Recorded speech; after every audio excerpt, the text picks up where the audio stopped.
Earlier this week, my family and I took a short trip to Memphis, Tennessee to catch a Memphis Grizzlies game. While we were there, we did some antique shopping, and I found two sealed records, 90's classics, that I never imagined that I would find in an antique store in Memphis, Tennessee. I'll show you what those are right after this.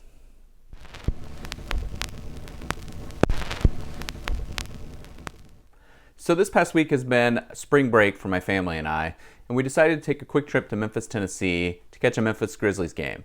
They're playing the Golden State Warriors, and I won't tell you about our borderline Griswoldian adventure to actually get to Memphis, only to find out that almost every star player on both teams were being rested for the game.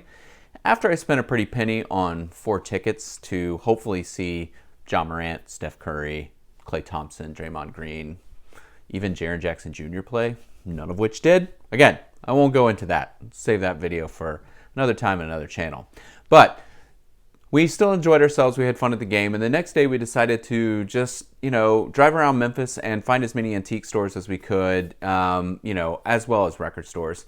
And I was surprised that we found 2 really great antique stores while we were there. And I kind of judge antique stores by their size, and both of these were really large antique stores. And I bought a bunch of stuff at both stores, but the very first one we went to was kind of my favorite because there was just stuff everywhere. And it sort of felt like there was parts that were organized and other parts that just weren't organized at all. As soon as we walked in, immediately to the left, there was a bunch of records, a bunch of 45s. I went through all those and didn't really find anything that great. So I kept walking through the whole store. There were plenty of booths with records. And as I was kind of getting to the end, I thought, well, I don't really think I'm going to find much. And then I noticed a bin sitting on the edge of one of the booths, just kind of like one of the last booths I was going to. So I decided to walk over and flip through it. And I saw, the first record I immediately recognized. And I thought, okay, this is probably, a reissue record that's going to be, they probably want a silly amount of money for it. And I was totally surprised because the first 2 records, I couldn't believe that I found them, A, that they were B, sealed, that they were the original versions, and finally, what the asking price was. So, those 2 records, the first was Uncle Tupelo's No Depression on Rockville Records. Now, the first thing I noticed was this sticker here, right? And I thought, oh wow, $30 is a fair price. But then underneath here it says sealed, 1990, not a reissue. And I thought, well, that can't be right, just for $30. So flipped it over, found the barcode and scanned it. Sure enough, it pulled up on Discogs as the original version, and I was completely surprised. Like I said, it's sealed, right? And I was just so confused why they only wanted $30 for it. When I looked this up on Discogs, the cheapest it sold is $50, and the highest it sold is $195, and it last sold for $85, and none of those copies were sealed. So I obviously grabbed this. This is from 1990 on Rockville Records. That was sort of a no-brainer. But then when I picked this one up, I saw behind it Sunvolt's wide swing tremolo, right? From 1998. Again, same sticker, $30, same booth.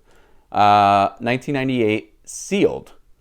And so I did it again. I was like, well, let me scan this barcode and just make sure. Sure enough, this was the original copy from 1998. This one, the lowest it sold is $40, and the highest it sold is $115, and it last sold for $90. Again, this one's still sealed, and this was like my favorite part right here. It still has like the record store, the alarm sticker thing here. Remember how annoying these things were, right? This way we couldn't steal anything out of the store, but that cracked me up that was still on there. So I just was so surprised that, I found both of these. So I grabbed them both, obviously, paid $60 total. And,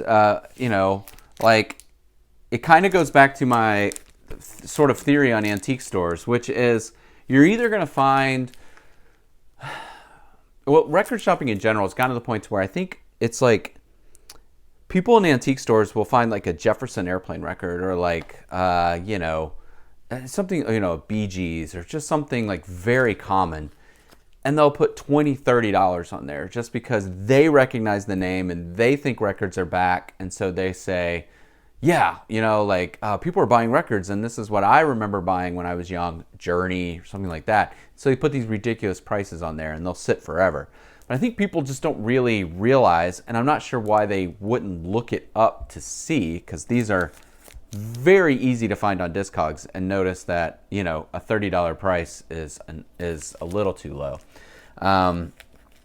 You know, so, you know, I'm not sure why they don't, but that's what's fun about, to me, about antique stores, is really trying to find the stuff that people just don't recognize that may have more value than the things that they think, oh yeah, this is a popular record, this Elton John album, so I'm going to charge, you know, $15 for a $3 record. Do you know what I mean? And those records just sit there all day long. And, you know, meanwhile, sometimes we get lucky, right? Those of us scanning these stores, you know, and we find 2 great records for a great price. So pretty excited to have these. Overall, it was a great trip. We had a lot of fun, even though I was kind of joking about the game ahead of time. But I actually found several other things at another store, and I'm hoping to get all that stuff together and make a video about it soon. But if you're ever running around Memphis, Tennessee, like I said, there's a couple great antique stores worth checking out. You know, be sure to swing by. The second antique store we went to just had, like, every vendor, almost every other booth had records in it, which is, you know, being around in the Nashville area, it's not common to find, you know, a lot of records in antique stores, and if you do, they're often well overpriced. So, you know, this is kind of what I enjoy doing on the weekends, trying to get out of town, trying to find, you know, stores that people haven't gone through much, and hopefully find great records like this. So anyway, hope you enjoyed this video. If you do, please like, leave me a comment on any records you may have found for a great price in an antique store as well. By liking this video, just gets circulated around to fellow vinyl nerds, those of us in the community that, you know, that like collecting and sharing our finds. Hope you enjoyed this video. Thanks for watching.